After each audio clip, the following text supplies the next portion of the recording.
નમસ્કાર ભારતના ભાવીઓ, હું વિશાલ વિરાણી સાયાટ એડ્યુકેરમાં આપને આમંત્રિત કરું છું. વિદ્યાર્થી મિત્રો, આજે જોવાનું છે ધોરણ 12માં ચેપ્ટર નંબર 1 અને લઈને આવી રહ્યા છે લેક્ચર નંબર 5. ઓકે, તો લેક્ચર નંબર 5માં પણ આપણે કુલંબળ વિશે વાત કરવાની છે. લેક્ચર નંબર 4માં છે તે કુલંબળ વિશે વ્યવસ્થિત રીતે વાત કરેલી છે. લેક્ચર છે તે ખૂબ લાંબો થયો હતો, 2.5 કલાકનો થયેલો હતો. શા માટે થયેલો હતો? કારણ કે શરૂઆતમાં આપણે કુલંબળની થિયરી સમજાવેલી હતી એનસીઆરટીના બુક મુજબ.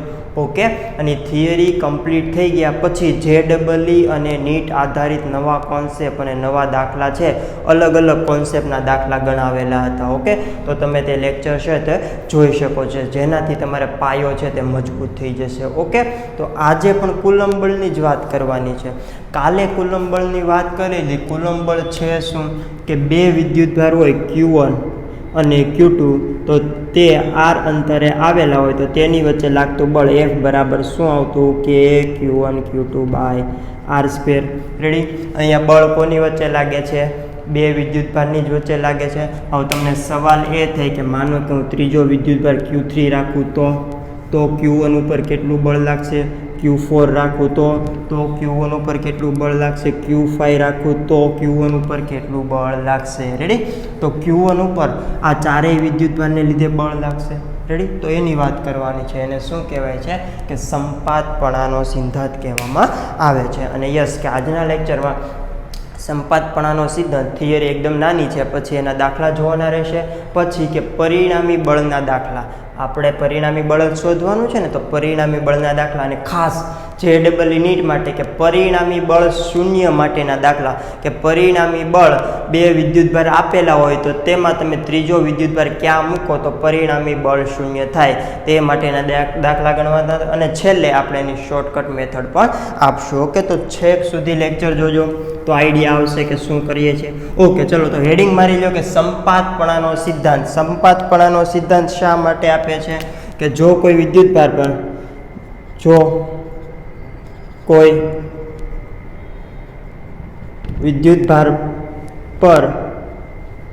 એક કરતાં વધુ વિદ્યુતભાર દ્વારા બળ લાગતું હોય તો શું આપવામાં આવે છે? તો સંપાતપણાનો સિદ્ધાંત છે તેનો ઉપયોગ કરવામાં આવે છે. કે કોઈ એક વિદ્યુતભાર પર એક કરતાં વધુ બળ લાગતું હોય તો સંપાતપણાનો સિદ્ધાંત આપવામાં આવે છે. અને સંપાતપણાનો સિદ્ધાંત છે, લખી નાખો કે જો કોઈ એક વિદ્યુતભાર પર એક કરતાં વધારે વિદ્યુતભાર દ્વારા બળ લાગતું હોય, જો કોઈ વિદ્યુતભાર પર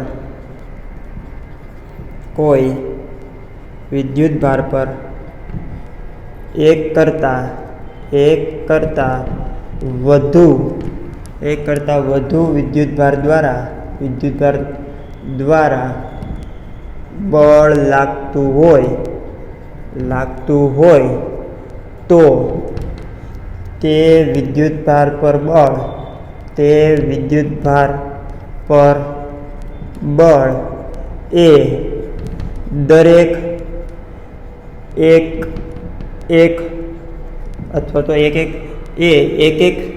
વિદ્યુતભાર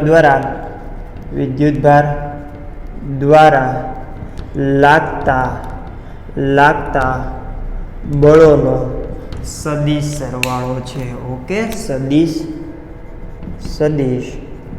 સરવાળો છે. ક્લિયર? નથી સમજાણું? ઓકે, શું કહે છે કે કોઈ એક વિદ્યુતભાર પર એક કરતાં વધુ વિદ્યુતભાર દ્વારા બળ લાગતું હોય તો વિદ્યુતભાર પર જે બળ છે એ એક કણો અથવા તો તેને એકાકી કણ પણ કહી શકાય. શું કહેવાય? એકાકી કણ. એકાકી વિદ્યુતભાર દ્વારા લાગતા બળોના કેવા સદિશ સરવાળા જેટલું છે એ તો આપણને આઈડિયા આવી જાય કે કોઈ વિદ્યુતભાર Q છે એની ઉપર 3 વિદ્યુતભાર દ્વારા બળ લાગે છે તો વિદ્યુતભારનો સરવાળો જ બળોનો સરવાળો જ કરવાનો થશે. પરંતુ કયો સરવાળો કરવાનો થશે? સદિશ સરવાળો કરવાનો થશે. શા માટે? કારણ કે બળ એ કેવી રાશિ છે? સદિશ રાશિ છે. ઓકે, તો ચલો અહીં આપણે એક આકૃતિ ધ્યાનમાં લઈએ છીએ કે ધારો કે આકૃતિમાં દર્શાવવા મુજબ Q1 Q2 અને Q3 વિદ્યુતભારનું તંત્ર લ્યો. રેડી? ધારો કે Q1 Q2 અને Q3 વિદ્યુતભારનું તંત્ર છે. તંત્ર મતલબ કે 1 કરતાં વધારે હોય તો શું કહેવાય છે? 2 કરતાં વધારે હોય તો તેને તંત્ર કહેવામાં આવે છે. ઓકે, હવે અહીંયા Q1 વિદ્યુતભાર પર Q2 અને Q3 દ્વારા બળ શોધવાનો છે. Q1 વિદ્યુતભાર પર વિદ્યુતભાર Q2 વિદ્યુતભાર Q2 અને Q1 દ્વારા લાગતું બળ શોધવાનું છે. ઓકે, કે આ જે Q1 વિદ્યુતભાર છે તેના ઉપર Q2 અને Q3 વિદ્યુતભાર દ્વારા બળ છે તે શોધવાનું છે. ઓકે, અને આપણને શું આપેલું છે? સંદર્ભ બિંદુ આપેલું છે. તો યસ, કે આપણે શું કહીએ છીએ કે Q2 છે તેનો સ્થાન સદિશ R2 છે અને Q3 છે તેનો સ્થાન સદિશ R3 છે. આ બધી લખવાની જરૂર નથી. અને Q1 છે તેનો સ્થાન સદિશ શું છે? R1 છે. હવે Q2 દ્વારા Q1 ઉપર લાગતું બળ શોધવું હોય તો વિદ્યાર્થી મિત્રો Q2 દ્વારા Q1 પર લાગતું બળ, Q1 ઉપર લાગતું બળ છે તો એને આપણે શું નામ આપીએ છીએ કે F. Q1 ઉપર લાગે છે તો 1 2 F12. ક્લિયર? Yes sir. તો F બરાબર શું લખીએ છીએ કે K. કયા બે વિદ્યુતભાર છે? Q1 અને Q2 છેદમાં R². R મતલબ કે બે વિદ્યુતભારો વચ્ચેનું અંતર. બે વિદ્યુતભારો કયા લીધેલા છે? Q1 અને Q2. તો Q1 અને Q2 વચ્ચેનું અંતર આપણે શું લઈએ છીએ? R12 લઈએ છીએ. સદિશ R12 તે શું છે? સ્થાનાંતર સદિશ છે. શું છે? સ્થાનાંતર સદિશ. તો અહીંયા શું લખી શકીએ કે સદિશ R12 નો વર્ગ. યસ. ઓકે, સદિશ R12 નો વર્ગ, અથવા તો ખાલી એમ પણ લખી શકીએ, માનાંક કાઢી નાખીએ તો R12 નો વર્ગ માથે છે તે સદિશ નહીં દર્શાવવાનો. ક્લિયર? અને આ જે સદિશ સ્વરૂપમાં છે તો આપણે એને શું લખીએ છીએ કે R12 કે જોડે દર્શાવવામાં આવે છે. ક્લિયર? ઓકે, આ તો Q2 દ્વારા Q1 ઉપર લાગતા બળની વાત કરી. એવી રીતે Q1 પર Q3 દ્વારા પણ બળ લાગતું હશે. યસ. તો Q3 દ્વારા Q1 પર લાગતું બળ જેને F13 વડે દર્શાવાય છે. Yes sir. અને તેના બરાબર શું આવશે? K Q1 Q3 અને તેમની વચ્ચેનું અંતર Q1 અને Q3 વચ્ચેના અંતરને શું કહે છે? સદિશ R13. અને તેનું મૂલ્ય મતલબ કે R13 હોલ સ્ક્વેર અને તેનો એકમ સદિશને R13 વડે દર્શાવવામાં આવે છે. યસ. ઓકે, તો પહેલા વિદ્યુતભાર Q1 ઉપર Q2 દ્વારા બળ મળી ગયું છે, Q1 ઉપર Q3 દ્વારા બળ મળી ગયું છે, અને આપણને બળ કયા સ્વરૂપમાં મળેલું છે? સદિશ સ્વરૂપમાં. એની પણ કંઈક દિશા હશે. અહીંયા તમને દેખાય છે કે Q1 ઉપર Q2 દ્વારા જે બળ છે તેની દિશા આ દિશામાં છે F12. દિશા કેમ ખબર પડશે?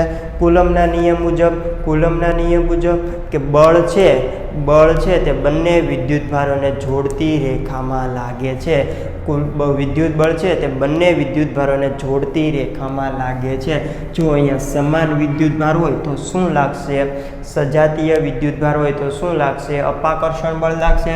તો કઈ દિશામાં લાગશે? Q1 અને Q2 ને રેખા જોડતી રેખા, તો આ બ્લુ લાઇનની રેખા દેખાય છે. યસ, તેની દિશામાં લાગશે. તો F12. ક્લિયર? ઓકે, તો એવી રીતે F13ની પણ કંઈક દિશા હશે. આ તો શું છે? મૂલ્ય છે. યસ, દિશાની વાત કરીએ તો કે Q1 પર Q3ના લીધે લાગતું બળ. ઓકે, તો તેની દિશા ક્યાં હશે? કે બંને વિદ્યુતભારોને જોડતી રેખાની દિશામાં. બંને વિદ્યુતભારોને જોડી દો તો આ બ્લુ કલરની લાઈન આવી, સદિશ R13 આવી. ઓકે, અને એની જોડતી રેખામાં દિશામાં કાં તો ઉપર હોય કાં તો નીચે હોય, પરંતુ અહીં આપણે સજાતીય વિદ્યુતભાર વિચારેલા છે. સજાતીય વિદ્યુતભાર હોય તો શું લાગશે? અપાકર્ષણ લાગશે. તો Q3 દ્વારા Q1 ઉપર બળ કઈ દિશામાં લાગશે? ઉપરની દિશામાં લાગશે. તો આપણને શું મળે છે? આ છે તે F12 ની દિશા મળે છે. આ છે તે F13 ની દિશા મળે છે. યસ, અને આપણે શોધવું છે શું? કે Q1 ઉપર પરિણામી બળ. રેડી? બીજો વિદ્યુતભાર છે તે પહેલા વિદ્યુતભારને આ બાજુ ધક્કો મારે છે, ત્રીજો વિદ્યુતભાર છે તે પહેલા વિદ્યુતભારને ઉપરની દિશામાં ધક્કો મારે છે. તો વિદ્યુતભાર જશે ક્યાં? એની વચ્ચે ગતિ કરતો હશે. તો આપણને F1 શું મળે છે? કે પહેલા વિદ્યુતભાર ઉપર લાગતું પરિણામી બળ F12 અને F13નું પરિણામી બળ. તો એ શું કર્યું? આપણે સદિશ સરવાળો જ કર્યો ને. શું કર્યો? સદિશ સરવાળો કર્યો. કોનો સદિશ સરવાળો કર્યો છે? F12 અને F13નો સદિશ સરવાળો કરેલો છે. દેખાય છે? સદિશ સરવાળો. કોનો સદિશ સરવાળો છે? કે એક વિદ્યુતભાર દ્વારા લાગતા બળનો સદિશ સરવાળો છે. એક વિદ્યુતભાર મતલબ કે Q3 દ્વારા લાગતું બળ છે તે F13 છે તેનું, અને બીજો કયો વિદ્યુતભાર છે? Q2 દ્વારા લાગતું જે બળ છે તેના દ્વારા જે બળ લાગે છે તે F12, અને તે બંનેનો સદિશ સરવાળો કરીએ તો આપણને શું મળી જાય છે? F1 શું છે?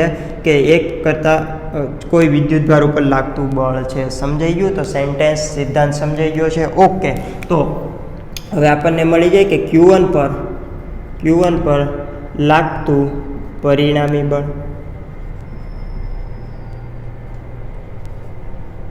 પરિણામી બળ કેટલું આવશે વિદ્યાર્થી મિત્રો? જેને આપણે F1 કહીશું. F1 છે તે F12 અને F13નો સદિશ સરવાળો છે. સમજાઈ ગયો? ઓકે, ચલો તો વેલ્યુ મૂકી દો કે Q1 Q2 R12 square into R12 cap plus K Q1 Q3 છેદમાં R13 square into R13 cap. Clear? આ શું મળ્યું? કે બે વિદ્યુતભાર દ્વારા એક વિદ્યુતભાર ઉપર લાગતું બળ. હવે માની લઈએ કે n કણોનું તંત્ર હોય. જો n કણોનું તંત્ર હોય તો n વિદ્યુતભારોનું તંત્ર હોય તો n વિદ્યુતભારોના તંત્ર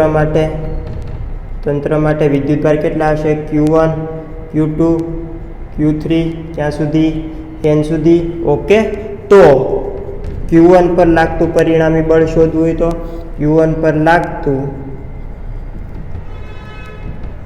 પરિણામી બળ કોના ઉપર શોધવાનું છે?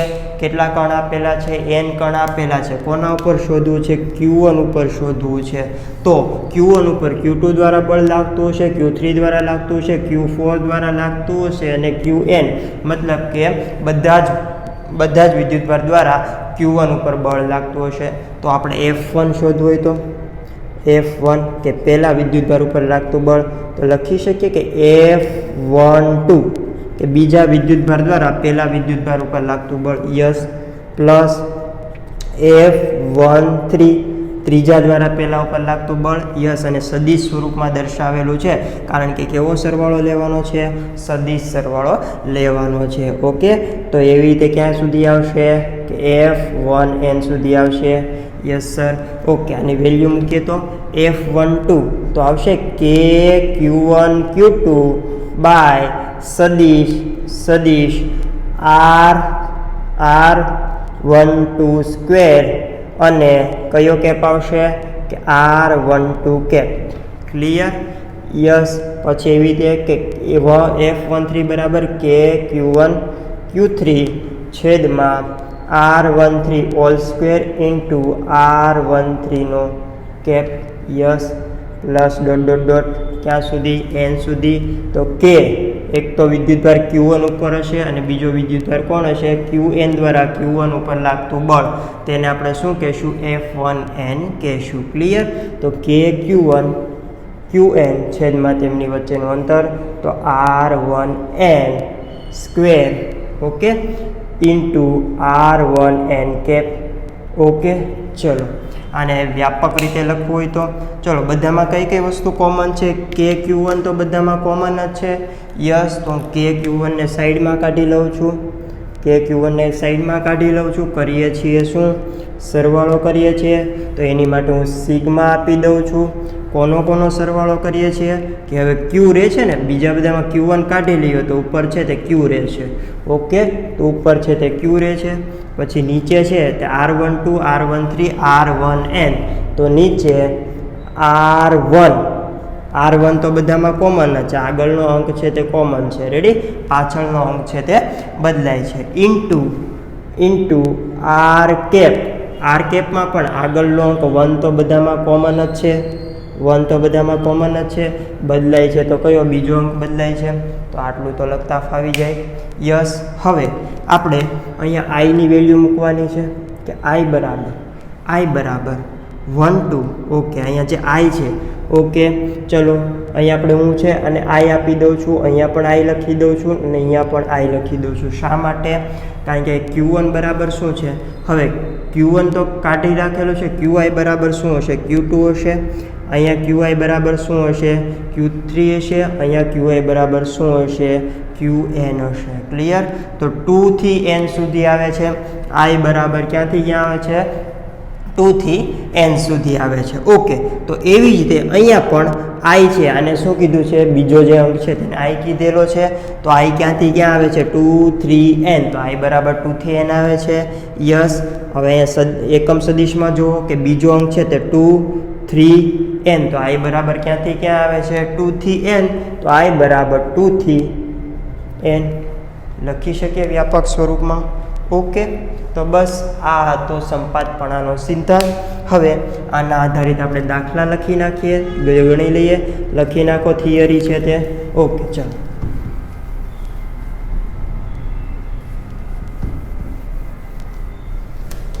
અગાઉનો લેક્ચર ના જોયેલો હોય તમે કુલમ્બ બળનો, એમાં ઘણી બધી વસ્તુની આપણે વાત કરેલી છે, તો તમે જોઈ શકો છો.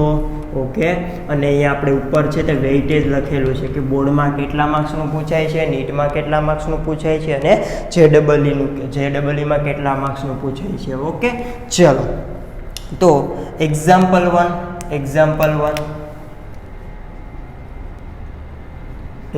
1માં છે કે એક સમબાજુ ત્રિકોણ આપેલો છે. એક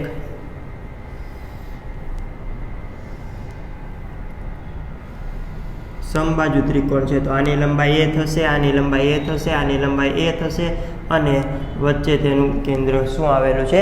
a આવેલું છે. અને આ ત્રણેય ઉપર વિદ્યુતભાર છે તે Q છે અને તેના કેન્દ્ર ઉપર પ્લસ કેપિટલ Q વિદ્યુતભાર છે. તો સવાલ એમ છે કે Q વિદ્યુતભાર, તો કેપિટલ Q વિદ્યુતભાર છે તેના પર લાગતું બળ. ઓકે, તો સૌ પ્રથમ તો આપણે શું વિચારવું પડશે કે કેપિટલ Q છે તેના ઉપર લાગતું બળ, તો ત્રણેય વિદ્યુતભાર દ્વારા બળ લાગતું હશે.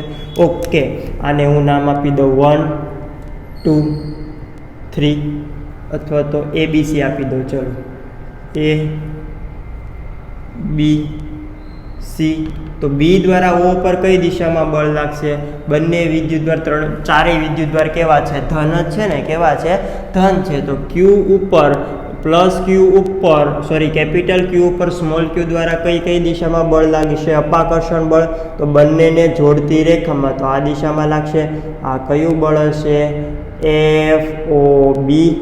O બિંદુ પર B દ્વારા લાગતું બળ. યસ, તેવી જ રીતે C ઉપર જે વિદ્યુતભાર આવેલું છે તેના દ્વારા બળ કઈ દિશામાં લાગશે? આ દિશામાં લાગશે. તેને જોડતી રેખામાં અપાકર્ષણ જ બળ લાગશે અને બંને બિંદુને જોડતી રેખામાં. યસ, તો આને શું કહેશું? FOC. રેડી? પછી એ બિંદુ ઉપર જે વિદ્યુતભાર આવેલો છે તેના દ્વારા O ઉપર લાગતું બળ, કે બંને વિદ્યુતભાર સ્મોલ q અને કેપિટલ Q ધન જ છે, તો લાગશે અપાકર્ષણ. મતલબ કે કેપિટલ Q વિદ્યુતભારને દૂર ખેંચશે. યસ, પરંતુ કઈ દિશામાં? કે બંનેને જોડતી રેખાની દિશામાં. તો આપણને આ શું મળે છે?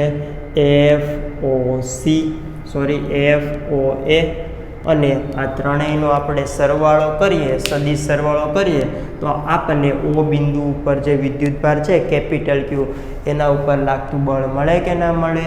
યસ. તો આપણે શું મળ્યું કે પરિણામી બળ એફ ઓ બરાબર F O B plus F O A plus F O C.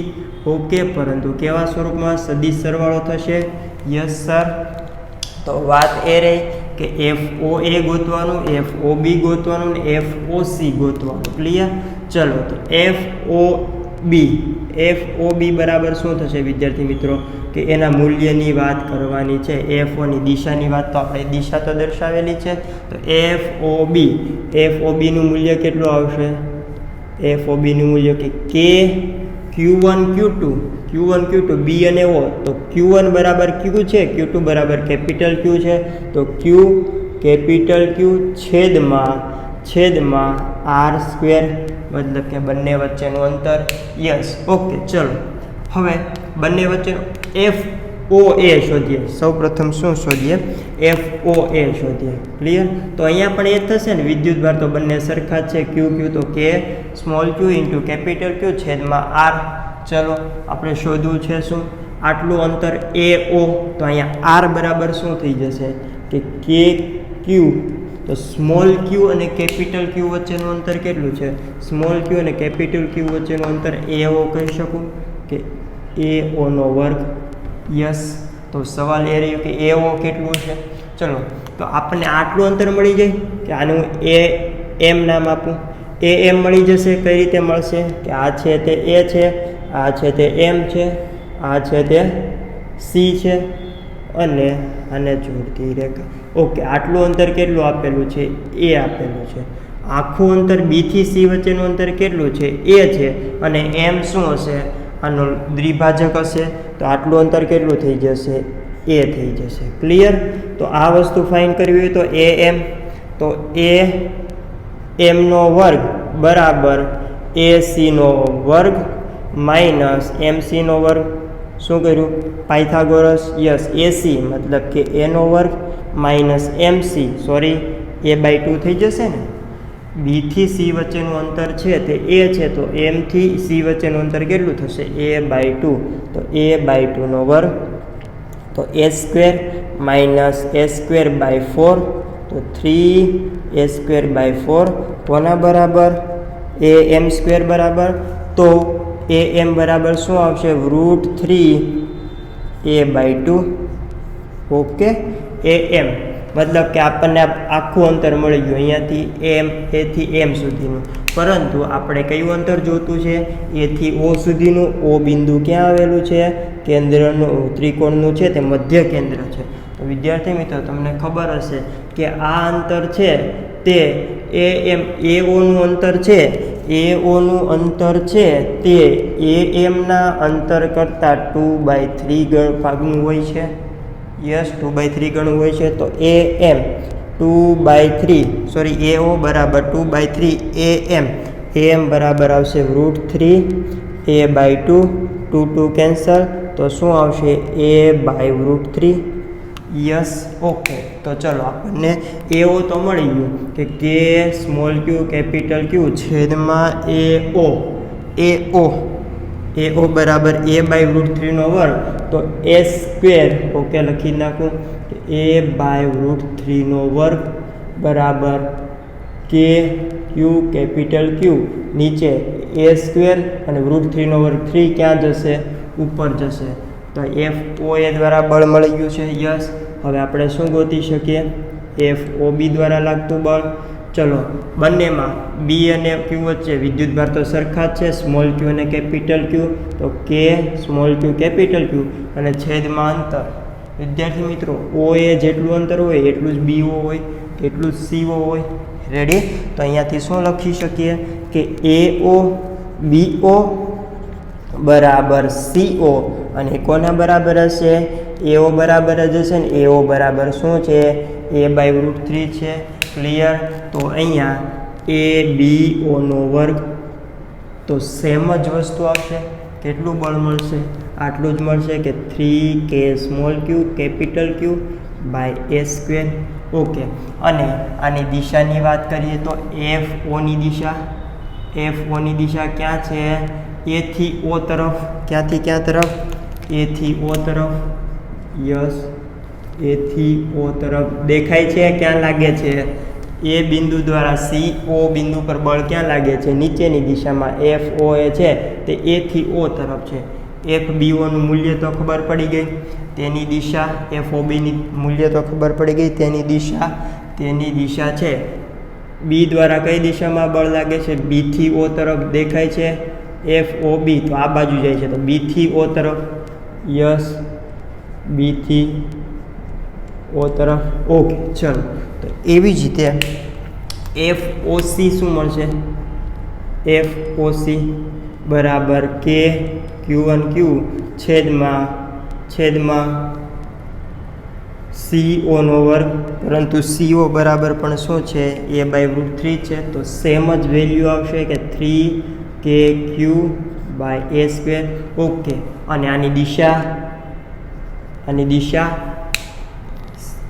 C દ્વારા O ઉપર લાગતા બળ છે તે આ દિશામાં છે, મતલબ કે C થી O તરફ. યસ, C થી O તરફ. ક્લિયર? ચાલો, પરંતુ આપણે શોધવું છે, શું શોધવું છે? પરિણામી બળ શોધવું છે. તો સૌ પ્રથમ તો કે FOB અને FOCનું પરિણામી બળ શોધીએ. રેડી? પરિણામી બળ, અને એ પરિણામી બળને આપણે F ડેશ નામ આપીએ. રેડી? FOB અને FOC છે તેનું પરિણામી બળ ક્યાં લાગતું હશે? તેનો સદિશ સરવાળો કરવાનો રહેશે ને? યસ, તેનો સદિશ સરવાળો કરવાનો રહે. તો વિદ્યાર્થી મિત્રો, આખું જે સર્કલ હોય તેનો એંગલ કેટલો થશે? 360 ડિગ્રી. રેડી? તો આ એંગલ છે, આ એંગલ કેટલો હશે? 120 ડિગ્રી. યસ, આ એંગલ 120 ડિગ્રી. આ એંગલ પણ કેટલો હશે? 120 ડિગ્રી. તો FOC અને FBO વચ્ચેનો ખૂણો કેટલો છે? થીટા છે. FOB અને FOC વચ્ચે થીટા બરાબર 120 ડિગ્રી.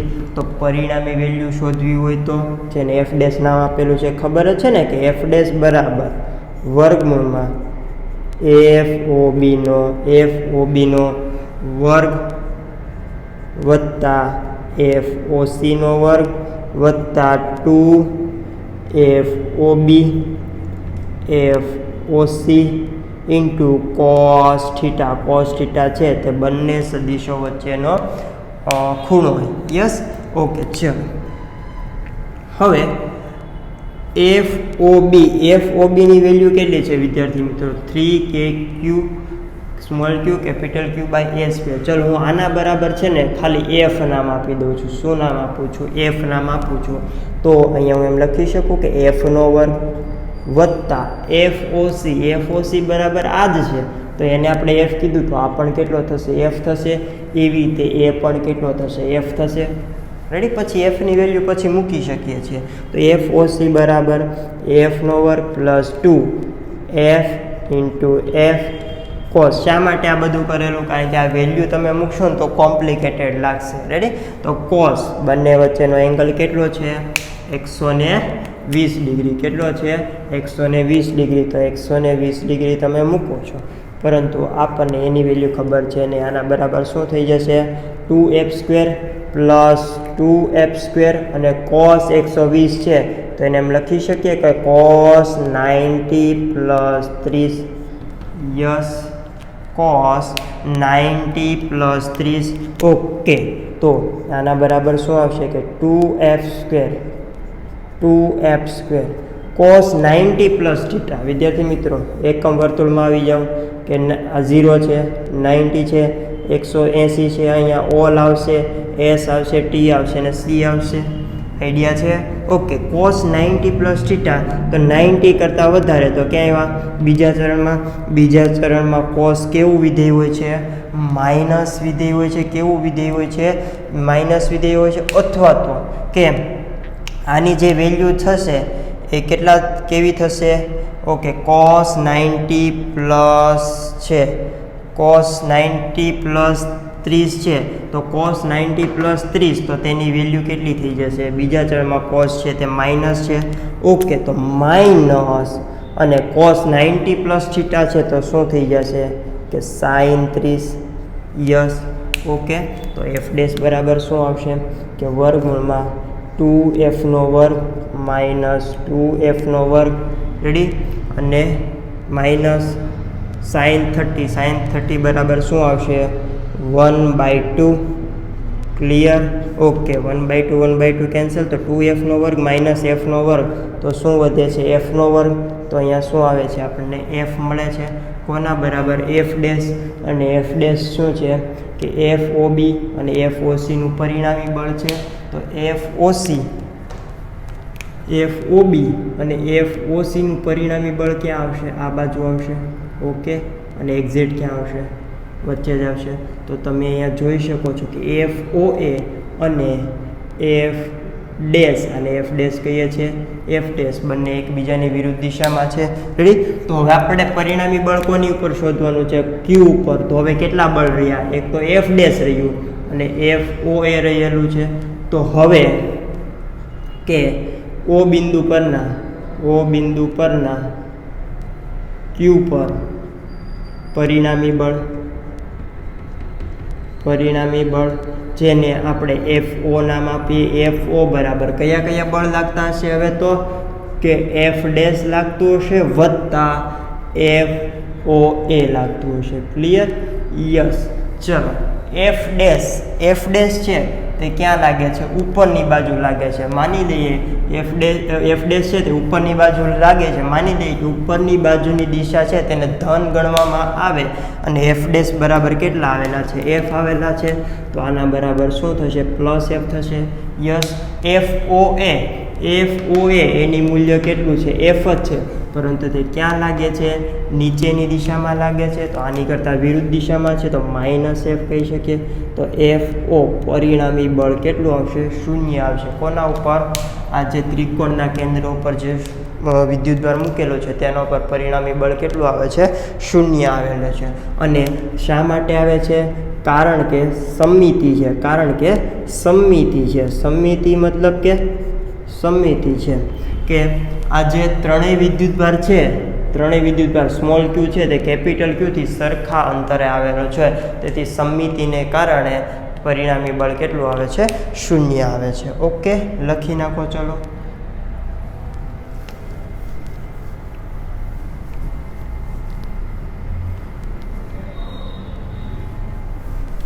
સમજાઈ ગયું કઈ રીતે દિશા મેળવવાની, કઈ રીતે મૂલ્ય મેળવવાનું, કઈ રીતે પરિણામી સદિશ મેળવવાનો? આપણે F ડેશ મેળવેલો હતો ને કે બંને વચ્ચેનો ખૂણો આપણે મેળવવો છે તે જરૂરી છે. 120 ડિગ્રી આવેલો હતો, હે ને? ઓકે, ચલો પછી નેક્સ્ટ એક્ઝામ્પલ લખો. Example number 2. એક ત્રિકોણ છે. રેડી? આ point O A B C ત્રણેય ઉપર વિદ્યુતભાર છે તે Q અને Q છે. તો C પરના બિંદુ પર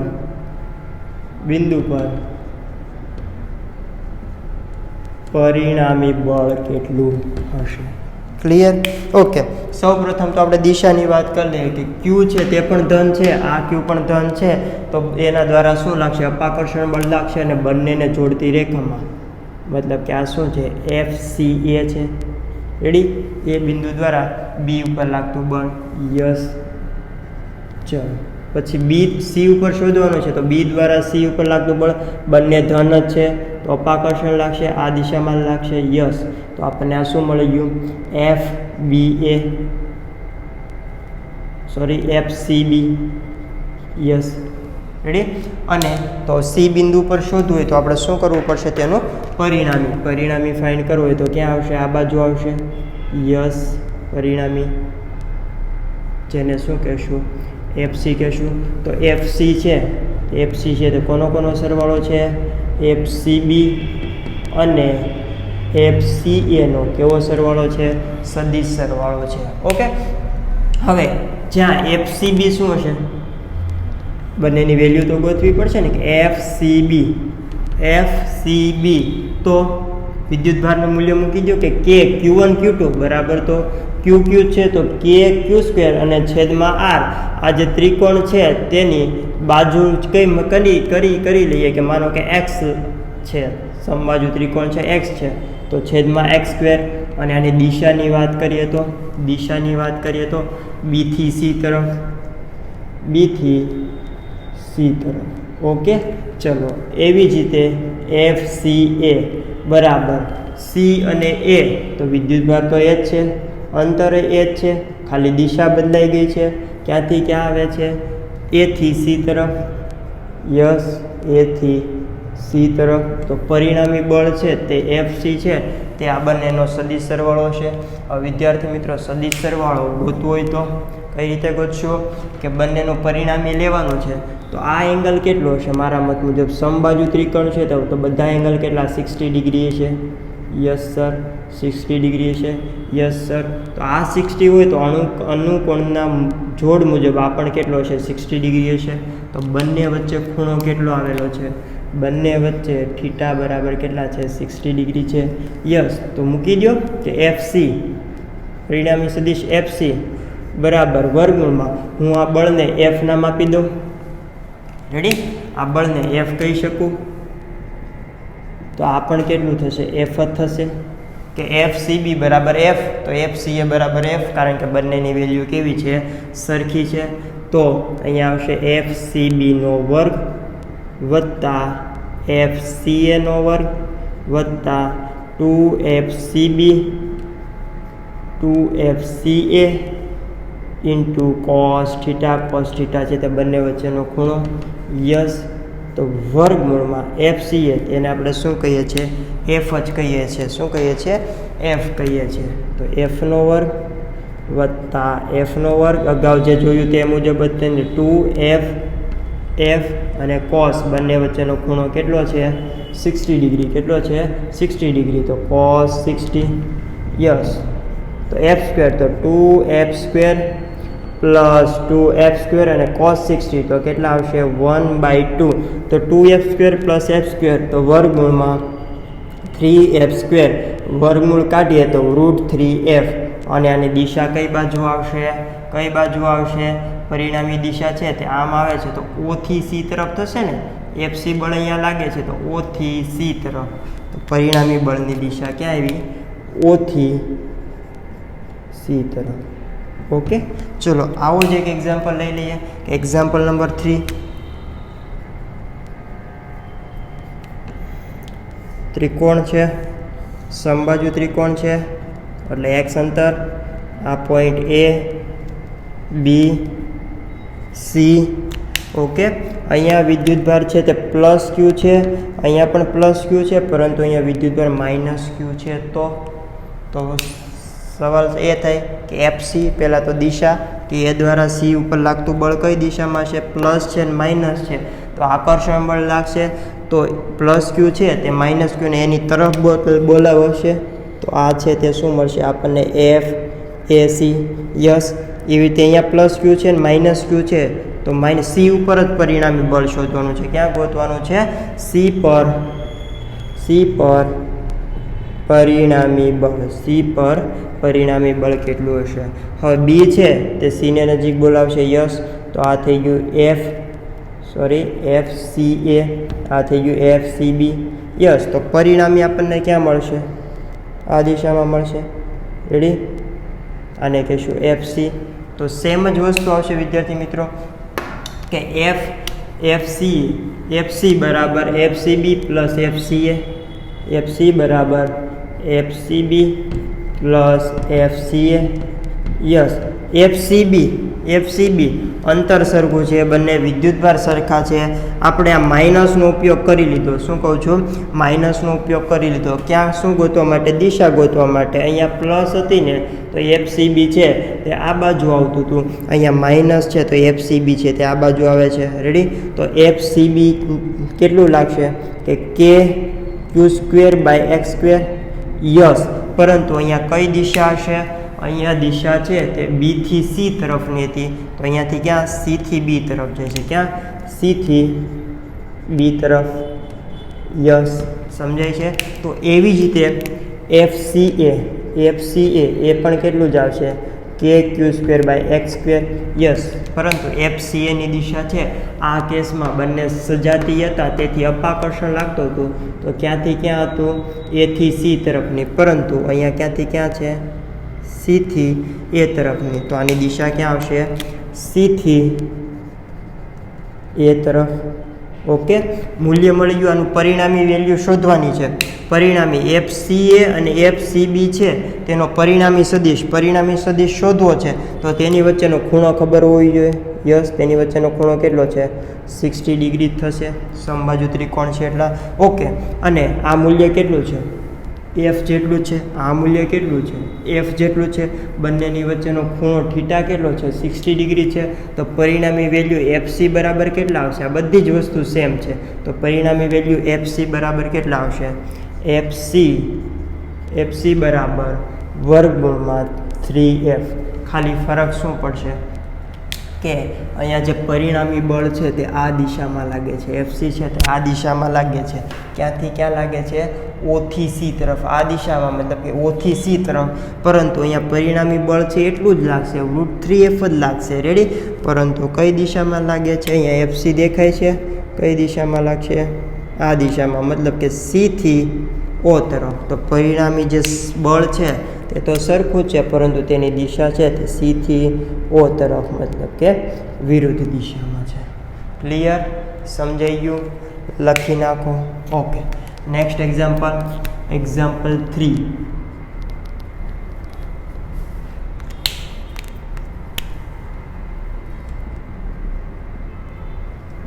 એક્ઝામ્પલ 3 કે એક ચોરસ આપેલું છે. શું આપેલું છે?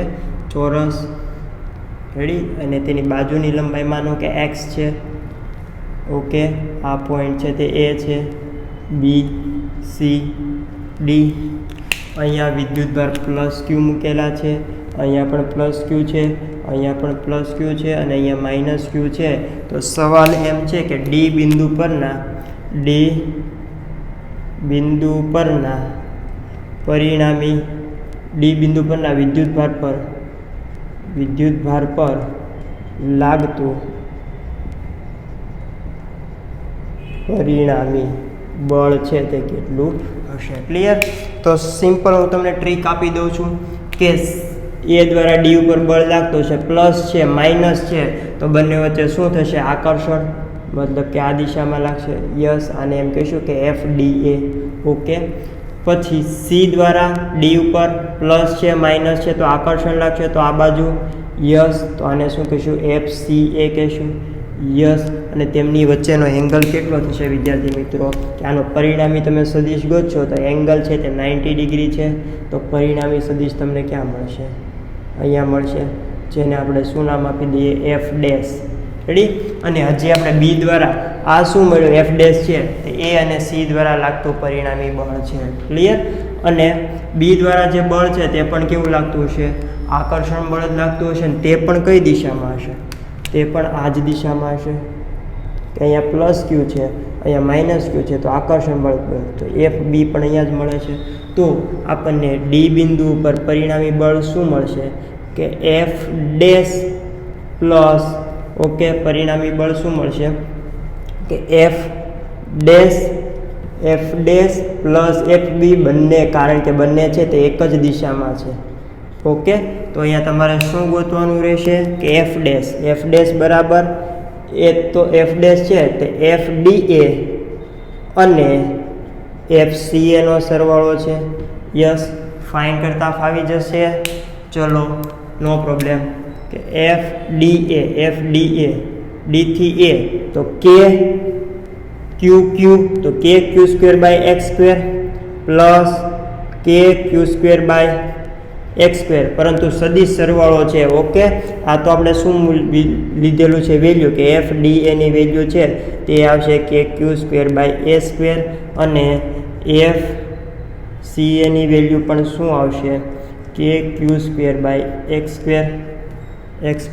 હવે આનું પરિણામી વેલ્યુ f ડેશ ફાઇન્ડ કરવું હોય તો ઓકે, આને હું એમ કહી દઉં છું કે આ બળ છે તે f છે, આ બળ છે તે f છે, આ બળ છે તે f છે. ક્લિયર? યસ, કે અહીંયા આપણે જે f લખેલું છે ને તેના બદલે તમે પછી આ વેલ્યુ રિપ્લેસ કરી શકો કે f બરાબર kq²/x². તો અહીંયા પણ આપણે f એવી રીતે ધારી લઈએ છીએ. તો f ડેશ છે તો f dn ઓવર વત્તા f cn over plus 2 f dA f ca into cos θ બંને વચ્ચેનો ખૂણો કોની વચ્ચે કે f dA અને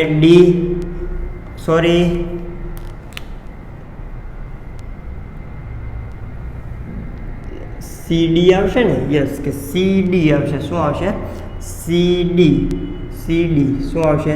CD. યસ, તબિયત થોડીક સારી નથી આજે, એવું છે. ઓકે, ચલો. તો DA અને CD વચ્ચેનો ખૂણો, DA અને CD વચ્ચેનો ખૂણો કેટલો કીધો? 90 ડિગ્રી. તો એ θ બરાબર કેટલા આવશે? 90. અને cos 90 બરાબર તો 0. તો આ પદ જ હોઈ ગયું. તો આપણને હવે તો મળી જાય કે વર્ગમૂળમાં f² પ્લસ f², તો 2f² તો √2f. Yes, √2f. તો આપણને f ડેશ મળી ગયો છે. યસ, પછી FB ફાઇન્ડ કરતા આવડી જાય વિદ્યાર્થી મિત્રો. ખાલી અંતર જ શોધવાનું રહેશે. તો આ છે તે જાતે તમે ગણી શકો છો અને કોમેન્ટ્સ બોક્સમાં લખજો કે શું જવાબ આવે છે. ક્લિયર? ચલો, હવે ખાસ JEE નીટ માટે દાખલાઓનો તમારે એક કોન્સેપ્ટ આવે છે કે કોઈ બે વિદ્યુતભાર હોય ને એની વચ્ચે ત્રીજો વિદ્યુતભાર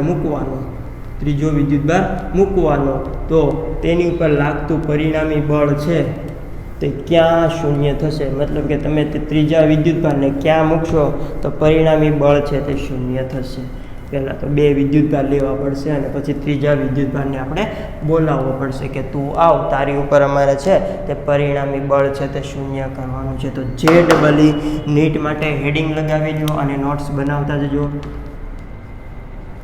છેલ્લે આપણે એની શોર્ટકટ ટ્રીક પણ આપવામાં આવશે. ઓકે, ચલો. JEE નીટ માટે કયો કોન્સેપ્ટ છે કે બે વિદ્યુતભારો વચ્ચે ત્રીજો વિદ્યુતભાર ક્યાં મૂકવામાં આવે જેથી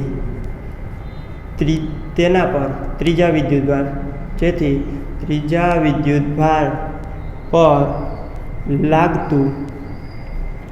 લાગતું પરિણામી બળ કેવું થાય? પરિણામી બળ છે તે શૂન્ય થાય. ઓકે, ચલો. તો પહેલામાં બે કેસ જોવાનો રહેશે કે કેસ 1માં છે કે બંને જે વિદ્યુતભાર લીધા છે, બે વિદ્યુતભાર છે તે સજાતીય વિદ્યુતભાર છે. કેવા છે? સજાતીય વિદ્યુતભાર છે. ઓકે, તો માની લઈએ કે એક વિદ્યુતભાર છે તે +q લઈએ છે અને બીજો વિદ્યુતભાર છે તે +4q લઈએ છે. ઓકે, અને આની વચ્ચે નહીં, બે વિદ્યુતભારોની વચ્ચે નહીં, બે વિદ્યુતભારોને જોડતી રેખામાં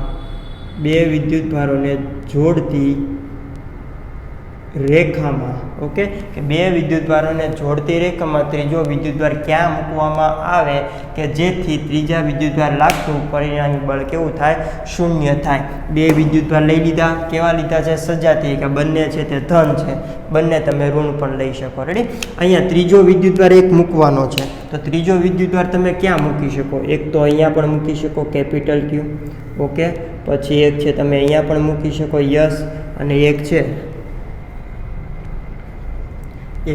તમે ક્યાં અહીંયા પણ મૂકી શકો. 3 કેસ બને કે એક છે તે +q ની ડાબી બાજુ, પછી અહીંયા પણ મૂકી શકો કે +q અને +4q ની વચ્ચે, અને એક છે તે +4q ની જમણી બાજુ. આપણે શું કરવાનું છે કે ત્રીજા વિદ્યુતભાર ઉપર લાગતું પરિણામી બળ કેવું થવું? શૂન્ય થવું જોઈએ. તો આપણે શું કરવાનું છે કે ત્રીજો વિદ્યુતભાર કયો? કેપિટલ Q લીધેલો છે, તો તેના પર લાગતું પરિણામી બળ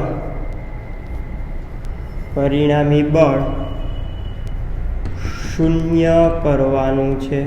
ઓકે, ચલો તો હવે આ જે વિદ્યુતભાર લીધું ને તે પણ ધન જ લીધેલો છે. ઓકે, તો ચલો હું એમ કહું કે આ ધન કેપિટલ ક્યુ છે એની ઉપર લાગતું બળ શૂન્ય કરવાનું છે, તો એની ઉપર લાગતા બળોનો પહેલો વિચાર કરવો પડશે. તો કેપિટલ ક્યુ પર સ્મોલ ક્યુ દ્વારા કઈ દિશામાં બળ લાગશે? આને હું 1 કહી દઉં અને આને હું 2 કહી દઉં છું પોઈન્ટને. ઓકે, તો 1 દ્વારા અહીંયા કેટલું બળ લાગશે, કઈ દિશામાં બળ લાગશે? બંને છે તે ધન છે તો અપાકર્ષણ લાગશે, તો આ દિશામાં બળ લાગશે F1. લાગે કે ના લાગે? યસ. તો એવી જ રીતે આ પ્લસ ક્યુ વિદ્યુતભાર પહેલાં માની લઈએ છીએ કે પ્લસ વિદ્યુતભાર છે તે પ્લસ સ્મોલ ક્યુની ડાબી બાજુ રાખેલ છે. ઓકે, તો આ વિદ્યુતભાર ઉપર +4 ક્યુ દ્વારા કઈ દિશામાં બળ લાગશે? બંને ધન છે તો અપાકર્ષણ જ લાગશે, તો F2 પણ આ બાજુ લાગશે. Okay, yes. પછી આ જે વિદ્યુતભાર છે માની લઈએ કે વિદ્યુતભાર અહીંયા નથી, અહીંયા પણ રાખીએ છીએ, જોડતી રેખામાં જ રાખવાનું છે ને. ક્યાં રાખવાનું છે? જોડતી રેખામાં, કે વિદ્યુતભારને જોડતી રેખામાં કોઈ પણ જગ્યાએ હોઈ શકે છે. ઓકે, તો અહીંયા આના દ્વારા લાગતું બળ બંને છે તે પ્લસ છે, તો અપાકર્ષણ બળ F1 આ બાજુ. રેડી? બીજા દ્વારા બંને પ્લસ છે તો F2 પણ આ બાજુ. ઓકે, હવે ત્રીજો વિદ્યુતભાર છે તેને બંને વિદ્યુતભારની વચ્ચે રાખીએ છીએ. બંને વિદ્યુતભારની વચ્ચે રાખીએ છીએ તો હવે બળ ક્યાં લાગશે? કે આના દ્વારા 1 દ્વારા કેપિટલ ક્યુ ઉપર આ દિશામાં F1. યસ. +4 ક્યુ દ્વારા કેપિટલ ક્યુ ઉપર અપાકર્ષણ બળ આ દ્વારા અહીંયા. Okay, F1. હવે પરિણામી બળ વિદ્યાર્થી મિત્રો શૂન્ય કરવું હોય તો શું હોવું જોઈએ? કે એક તો સમાન મૂલ્યનું હોવું જોઈએ અને વિરુદ્ધ દિશાનું હોવું જોઈએ. શું હોવું જોઈએ? કે પરિણામી બળ શૂન્ય કરવા માટેની કન્ડિશન શું? કે સમાન મૂલ્યનું અને પરસ્પર વિરુદ્ધ લાગવું જોઈએ. પરસ્પર વિરુદ્ધ. કે આ ત્રીજા વિદ્યુતભાર ઉપર જે બળ લાગે છે તે બંને વિદ્યુતભાર દ્વારા જે બળ લાગે છે ત્રીજા ઉપર તે સમાન મૂલ્યના અને પરસ્પર વિરુદ્ધ દિશાના પણ હોવા જોઈએ. શું કહું છું? પરસ્પર વિરુદ્ધ દિશાના હોવા જોઈએ, તો જ કેન્સલ થાય ને. તમે આ જે પેન છે આની ઉપર બળ શૂન્ય લગાડવું છે, એનો મતલબ શું? કે એક વ્યક્તિ આ બાજુ ખેંચતો હશે અને એક વ્યક્તિ આ બાજુ ખેંચતો હશે અને કેવા સમાન મૂલ્યથી ખેંચતો હોય તો પરિણામી બળ કેવું રહેશે? શૂન્ય રહેશે. પેન જ્યાં હશે ત્યાં જ રહેશે. તો સમાન મૂલ્યને અને પરસ્પર વિરુદ્ધ દિશામાં, તો વિરુદ્ધ દિશામાં તો બળ લાગવા જ જોઈએ ને. અહીંયા તમે જોઈ શકો છો કે બંને બળ કઈ દિશામાં લાગે છે? એક જ દિશામાં લાગે છે. તો અહીંયા કોઈ દી F નેટ છે પરિણામી બળ છે તે શૂન્ય થશે નહીં. એવી રીતે અહીંયા પણ બંને બળ છે તે એક જ દિશામાં લાગે છે, તો અહીંયા પણ પરિણામી બળ F નેટ છે તે કદી શૂન્ય થશે નહીં. અહીંયા બંને બળ છે તે એકબીજાની વિરુદ્ધ લાગે છે, તો અહીંયા F નેટ છે તે શૂન્ય થઈ શકે છે, પરંતુ ક્યારે થશે? કે જ્યારે તે સમાન મૂલ્યના હોય ત્યારે. ખાલી વિરુદ્ધ દિશાથી ફેર ના પડે ને. એક વ્યક્તિ છે તે આમ ખેંચે છે, એક વ્યક્તિ છે તે આમ ખેંચે તો વિરુદ્ધ દિશામાં, પરંતુ અહીંયા જે વ્યક્તિ ખેંચે છે તે આની કરતાં વધારે બળથી ખેંચે છે, તો પરિણામી બળ છે તે શૂન્ય થોડું થયું. પેન છે તે આ દિશામાં ખસશે કે નહીં ખસશે? યસ. તો વિરુદ્ધ દિશામાં લાગે છે તો આપણો ટાસ્ક શું રહ્યો? કે સમાન મૂલ્યના કરવાના. મતલબ કે F1 અને F2 છે તે કેવા થવા જોઈએ? સરખા થવા જોઈએ. ઓકે, માની લઈએ છીએ કે આ જે પ્લસ ક્યુ વિદ્યુતભાર છે, કેપિટલ ક્યુ વિદ્યુતભાર છે તે આનાથી x અંતરે આવેલો છે. રેડી? અને આ જે બંને વિદ્યુતભાર છે તે એકબીજાથી L અંતરે આવેલા છે.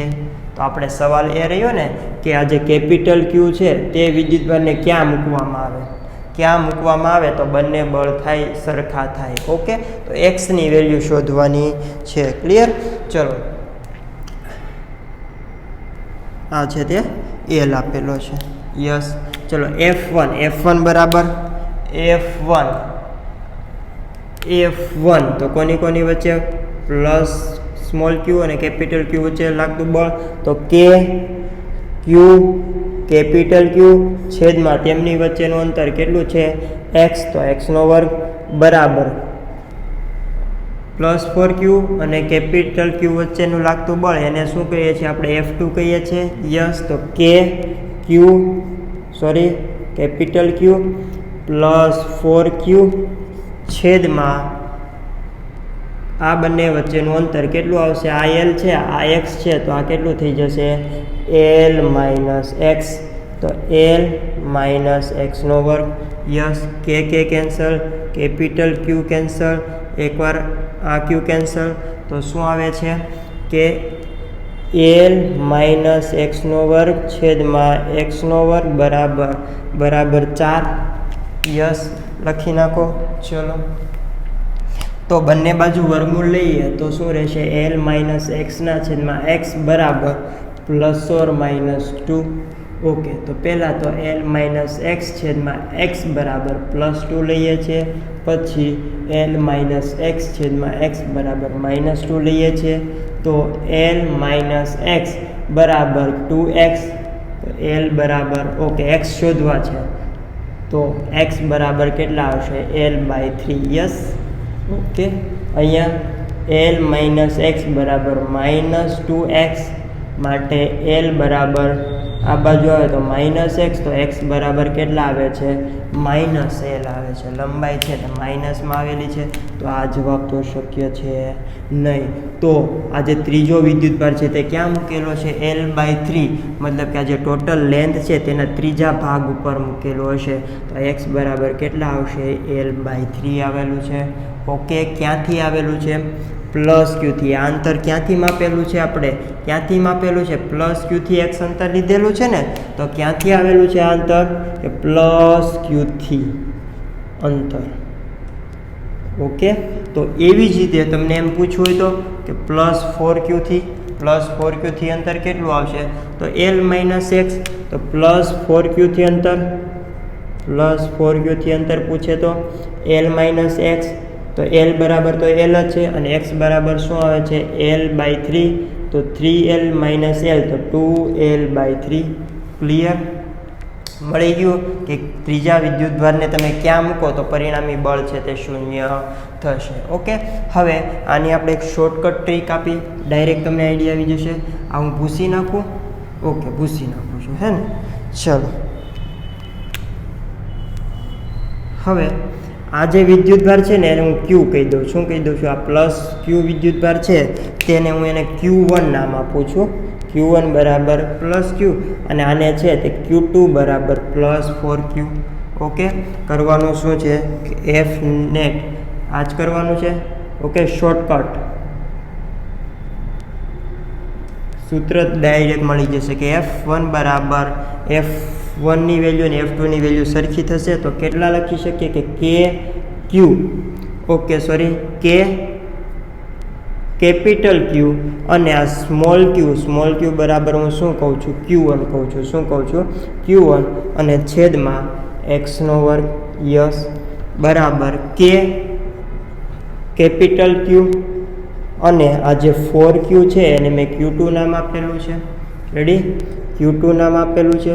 તમને Q1 અને Q2 બદલાશે ને, કોઈ પણ વેલ્યુ મૂકે તો ખાલી તમારે વેલ્યુ જ મૂકવાની રહેશે. નીચે શું આવે છે? l માઇનસ એક્સનો વર્ગ. કે કેન્સલ, ક્યુ કેન્સલ. ક્લિયર? તો જુઓ તો Q1 આને આમ લઈ જઈએ તો l માઇનસ એક્સનો વર્ગ છેદમાં એક્સનો વર્ગ બરાબર Q2/Q1. યસ, હવે હું આનું વર્ગમૂળ કાઢું બંને બાજુ તો શું રહેશે? l માઇનસ એક્સના છેદમાં એક્સ બરાબર વર્ગમૂળમાં Q1 છેદમાં વર્ગમૂળમાં Q2 છેદમાં વર્ગમૂળમાં Q1. શોધવું શું હોય છે? આપણે x શોધવું હોય છે. તો અહીંયા l/x -1 બરાબર વર્ગમૂળમાં Q1 વર્ગમૂળમાં Q2 વર્ગમૂળમાં Q1. ઓકે, ચલો, l માઇનસ એક્સ છે તો આને હું લખી શકું. એક્સને કરતાં બનાવવું છે તો l/x બરાબર 1 + વર્ગમૂળમાં Q2 છેદમાં વર્ગમૂળમાં Q1. લસા લઈએ તો વર્ગમૂળમાં Q1 + વર્ગમૂળમાં Q2 છેદમાં વર્ગમૂળમાં Q1. ઓકે, એક્સને કરતાં બનાવીએ તો x બરાબર શું થશે? x બરાબર Q1 આ બાજુ જશે તો વર્ગમૂળમાં Q1 છેદમાં વર્ગમૂળમાં Q1 + વર્ગમૂળમાં Q2 ઇન્ટુ L. બરાબર વર્ગમૂળમાં Q1 છેદમાં વર્ગમૂળમાં Q1 પ્લસ વર્ગમૂળમાં Q2 ઇન્ટુ L. ઓકે, તો આ પહેલો કેસ આવ્યો. આંતર x છે તે ક્યાંથી મળેલું છે? આપણને ક્યાંથી મળેલું છે? x મળેલો છે ને, તો એ ક્યાંથી હોય છે? અહીંયાથી માપેલો હતો. x આપણને ક્યાંથી મળેલો હતો? પ્લસ ક્યુથી. મતલબ કે Q1 થી. તો અંતર આવેલું છે તે ક્યાંથી આવેલું છે? Q1 થી અંતર, કે આટલા અંતર આવ્યું છે. ઓકે, પછી આપણને Q2 થી પૂછેલું હોય તો Q2 થી અંતર સિમ્પલ જ છે. તો શું આવશે Q2 થી અંતર? અને હું x1 કહી દઉં. x2 બરાબર L માઇનસ એક્સ. Q2 થી અંતર શોધવું તો L માઇનસ એક્સ. તો L માઇનસ એક્સ કરો છો, L માઇનસ આ જે x1 આવેલું છે તે. ઓકે, તો શું થશે જુઓ તો, L માઇનસ એક્સ. અહીંયા લસા લેશો પછી તમારે જવાબ આવશે. ગણતરી કરજો. જવાબ આવશે કે વર્ગમૂળમાં Q2 ના છેદમાં વર્ગમૂળમાં Q1 પ્લસ વર્ગમૂળમાં Q2 ઇન્ટુ L. ખાસ નોંધ લખી નાખજો કે જ્યાં Q1 છે ને તે નાનો વિદ્યુતભાર છે. ઓકે, અને Q2 છે તે કેવો વિદ્યુતભાર છે? મોટો વિદ્યુતભાર છે. ઓકે, ખાસ લખવાનું. Q1 છે તે નાનો વિદ્યુતભાર છે અને Q2 છે તે મોટો વિદ્યુતભાર છે. અને એ પણ કઈ રીતે? માનાંકમાં. કે માનાંકમાં Q1 બરાબર Q1 ઇઝ લેસ ધેન માનાંકમાં Q2. માનાંકમાં લેવાનું, કે માઇનસ અને પ્લસ નિશાની ધ્યાનમાં લેવાની નથી. કારણ તેનું મૂલ્ય છે ને નાનું મોટું હોવું જોઈએ. Q1 છે તે નાનો વિદ્યુતભાર અને Q2 છે તે મોટો વિદ્યુતભાર હોવો જોઈએ. ચલો, અહીંયા Q1 બરાબર નાનો વિદ્યુતભાર કયો લીધો તો? Q લીધો તો. અને Q2 બરાબર કેવો હોવો જોઈએ? મોટો વિદ્યુતભાર કયો છે? +4Q છે. કયો છે? +4Q. હવે માનો કે અહીંયા -4Q લખેલું હોય તો ઓકે, એ તો પછીની વસ્તુ છે, કંઈ વાંધો નહીં. ચલો, કે Q1 બરાબર +Q, Q2 બરાબર +4Q. રેડી? નાનો વિદ્યુતભાર છે તે Q છે, મોટો વિદ્યુતભાર છે તે +4Q છે. તો Q1 ની વેલ્યુ કેટલી આવી? Q. અને Q2 ની વેલ્યુ કેટલી આવી? 4Q. તો અહીંયા મૂકી દો કે Q1 બરાબર, આ દાખલો ગણીએ છીએ. રેડી? તો Q1 બરાબર, ઉદાહરણ તરીકે Q1 બરાબર શું આવે છે? કે Q રાખીએ છીએ. Q1 બરાબર Q અને Q2 બરાબર +4Q ઇન્ટુ L. તો વર્ગમૂળમાં Q છેદમાં વર્ગમૂળમાં Q. આ કેટલા થશે? 2 વર્ગમૂળમાં Q ઇન્ટુ L. તો નીચે શું થશે? 3 વર્ગમૂળમાં Q. વર્ગમૂળમાં Q ઉડી જાય તો L/3 અંતર આવ્યું. યસ. અને જે અંતર છે કોની સાપેક્ષે આવશે? Q1 ની સાપેક્ષે. રેડી? તો એવી રીતે અહીંયા શોધવું હોય તો અહીંયા નીચે તો શું આવશે? નીચે તો સેમ જ આવશે કે 3 વર્ગમૂળમાં Q. અને ઉપર શું આવશે? Q2 બરાબર તમે 4Q મૂકો તો 2Q. 2 વર્ગમૂળમાં Q છેદમાં 3 વર્ગમૂળમાં Q. વર્ગમૂળમાં Q કેન્સલ. તો 2/3 ઇન્ટુ L. આવી જાય. યસ. ઓકે. અને બીજી વસ્તુ કે સૂત્ર કઈ રીતે મૂકવાના? કે તમારે ક્યાંથી શોધવાનું છે? Q1 થી અંતર શોધવાનું છે ને તો ઉપર Q1 મૂકી દેવાનો. Q2 થી અંતર શોધવાનું છે ને તો અંતર ઉપર શું મૂકી દેવાનું? Q2 મૂકી દેવાનું. અને ખાસ કે જ્યાં Q છે, Q1 છે તે નાનો વિદ્યુતભાર અને Q2 છે તે મોટો વિદ્યુતભાર છે. અને યસ, એક બીજી વસ્તુ કે અહીંયા બળ છે, પરિણામી બળ છે તે શૂન્ય કોની નજીક થશે? પરિણામી બળ છે તે શૂન્ય કોની નજીક થશે? નાના વિદ્યુતભારની નજીક કે મોટા વિદ્યુતભારની નજીક? Q1 છે તે નાનો વિદ્યુતભાર, તો કોની નજીક? Fnet બરાબર 0 થશે. વિદ્યાર્થી મિત્રો જુઓ તો કે બંનેની વેલ્યુ સરખી કરવી છે તો એમ કહી દઉં કે Q1 Q/x². ઓકે. કે F બરાબર શું લખે છે? કે Q1 Q2/x. આ વિદ્યુતભાર નાનો છે, Q1 છે, આ તો કાઢી નાખીએ કારણ કે આ કેપિટલ Q ત્રીજો વિદ્યુતભાર હશે ને એ હશે. રેડી? જો આ Q1 છે તે નાનો હોય, આ F1 છે અને F2, કે Q2x/x. ઓકે, આને x1 કહી દો, આને x2 કહી દો. આ શું છે? ત્રીજો વિદ્યુતભાર જે મૂકેલો હોય Q1 છે તે પહેલો વિદ્યુતભાર x1 છે તેમની વચ્ચેનું અંતર. એવી રીતે F2 છે તો F2 છે ત્યાંની ઉપર લાગતું બળ તો Q2 × Q અને તેમની વચ્ચેનું અંતર જે L - x છે તેને આપણે x2 કીધું. વિચારજો કે જો આ બંનેને સરખા કરવાના છે, કે તો સરખા છે તો એને તો અસર થશે નહીં, Q વહી જશે. તો આપણે શું કરવું પડશે કે Q1 બાય x1 બરાબર Q2 બાય x2 થઈ જાય તો બંને બળ કેવા થઈ જશે? સરખા થઈ જશે. હવે Q1 વિદ્યુતભાર નાનો છે, Q1 વિદ્યુતભાર કેવો છે? નાનો છે. Q2 વિદ્યુતભાર કેવો છે? મોટો છે. આ બંનેને સરખું કરવું હોય તો આપણે x1 કેવો કરવો પડશે? x1 કેવો કરવો પડશે? નાનો કરવો પડશે. યસ, કારણ કે આ પદ છે તે મોટું છે. આ પહેલા પદને આની જવડું કરવું હોય તો આની વેલ્યુ વધારવી પડશે. તો x1 છે તે નાનો કરીએ તો જ થાય, અને x2 છે તે મોટો કરીએ તો આ પદ છે તે આની નજીક આવશે, અને x1 નાનો કરીએ તો આ પદ છે તે આની નજીક જશે. બંને એકબીજાની નજીક થાય છે તો વેલ્યુ સરખી આવે કે ના આવે? યસ, આવે. તો આના ઉપરથી આપણને શું ખબર પડી કે નાના વિદ્યુતભાર માટે અંતર છે તે કેવું હશે? ઓછું હશે, અને મોટા વિદ્યુતભાર માટે અંતર કેવું હશે? વધારે હશે. તો આપણે જોઈ શકીએ છીએ કે Q1 માટે કેટલું આવે છે? L/3. Q1 થી અંતર કેટલું છે? Q થી અંતર કેટલું છે? L/3. નાના વિદ્યુતભારથી અંતર છે તે L/3 છે, અને મોટા વિદ્યુતભાર +4Q થી અંતર છે 2L/3, તો વધારે છે. તો આના ઉપરથી આપણને શું ખબર પડી કે પરિણામી બળ છે, નોંધ લખી નાખો નોંધ કે પરિણામી બળ એ નાના વિદ્યુતભારની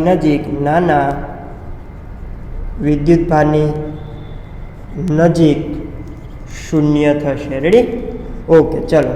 આ કેસ કોની માટે હતો? કે સજાતીય વિદ્યુતભાર માટે. લખી નાખેલું છે, શોર્ટકટ મેથડ આવી ગઈ. ચલો, સજાતીય વિદ્યુતભાર માટે. હવે આપણે વિજાતીય વિદ્યુતભાર માટે લખવું હોય તો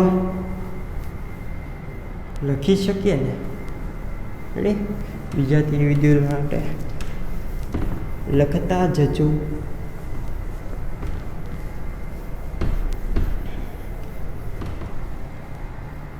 ઓકે, કેસ 2 કેવો? વિજાતીય વિદ્યુતભાર. બંને જે વિદ્યુતભાર હતા તે કેવા? વિજાતીય મૂકવાના. માની લે કે એક +Q વિદ્યુતભાર છે અને બીજો છે તે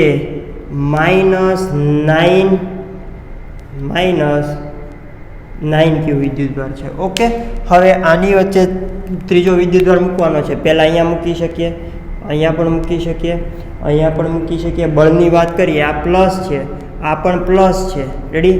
આને 1, આ 2, બંને પ્લસ છે તો અપાકર્ષણ લાગશે. તો F1 કઈ દિશામાં? આ દિશામાં. ઓકે, આ પ્લસ છે, આ માઇનસ છે તો આકર્ષણ લાગશે. તો F2 કઈ દિશામાં? આ દિશામાં. યસ. હવે આની ઉપર આના દ્વારા પ્લસ છે તો અપાકર્ષણ. તો F1 છે તે આ દિશામાં. યસ. માઇનસ છે, પ્લસ છે તો આકર્ષણ. તો F2 છે તે આ દિશામાં. યસ. દિશા ફાઇન્ડ કરતા તો ફાવી જાય. તો આ પ્લસ છે અને આ પ્લસ છે તો કઈ દિશામાં? અહીંયા અપાકર્ષણ F1. આ માઇનસ છે, આ પ્લસ છે તો આને આકર્ષે. તો F2 પણ કઈ દિશામાં? આ દિશામાં. પરિણામી બળ શૂન્ય કરવાનું છે Q ઉપર. તો પહેલાં તો વિરુદ્ધ દિશામાં તો હોવા જોઈએ. અહીંયા છે તે વિરુદ્ધ દિશામાં નથી, તો Fnet છે તે અહીંયા ક્યારેય શૂન્ય થશે નહીં. ઓકે, તો અહીંયા પણ વિરુદ્ધ દિશામાં છે, દેખાય છે? યસ. અહીંયા પણ વિરુદ્ધ દિશામાં છે. યસ. તો બંને બાજુ Fnet શૂન્ય થવાની સંભાવના છે. Fnet બરાબર 0 અહીંયા પણ આવે છે, Fnet બરાબર 0 અહીંયા પણ આવે છે. પરંતુ સાહેબ કયું લેવાનું? તો અગાઉ મેં તમને કીધું હતું કે પરિણામી બળ શૂન્ય ક્યાં થતું હશે? નાના વિદ્યુતભારની નજીક. ક્યાં થતું હશે? નાના વિદ્યુતભારની નજીક. હવે તમને સવાલ એ થશે કે +Q છે અને -9Q છે, તો તેની વચ્ચે નાનો વિદ્યુતભાર કયો થશે? -9Q છે તે નાનો થશે. -9Q છે તે નાનો થશે. અને આ મોટો થશે નહીં. મેં વાત કરેલી હતી, અહીંયા કન્ડિશન લખેલી છે, ખાસ ધ્યાનમાં રાખજો કે નાનો વિદ્યુતભાર કઈ રીતે લેવાનો છે. માનાંકમાં Q1, રેડી, લેસ ધેન માનાંકમાં Q2 થવું જોઈએ, માનાંકમાં. તો આનો માનાંક લઈ લઈએ તો શું થશે કે માનાંકમાં પ્લસ Q, તો એ તો શું આવવાનું પ્લસ Q જ આવવાનું છે. આનો માનાંક લઈ લે તો માનાંકમાં 9Q બરાબર શું થઈ જશે કે પ્લસ 9Q. હવે જોવાનું છે કયો વિદ્યુતભાર મોટો છે, Q મોટો છે કે પ્લસ 9Q મોટો છે, Q મોટો છે કે પ્લસ 9Q મોટો છે, પ્લસ 9Q મોટો છે. તો અહીંયા Q2 બરાબર શું આવશે પ્લસ 9Q, રેડી.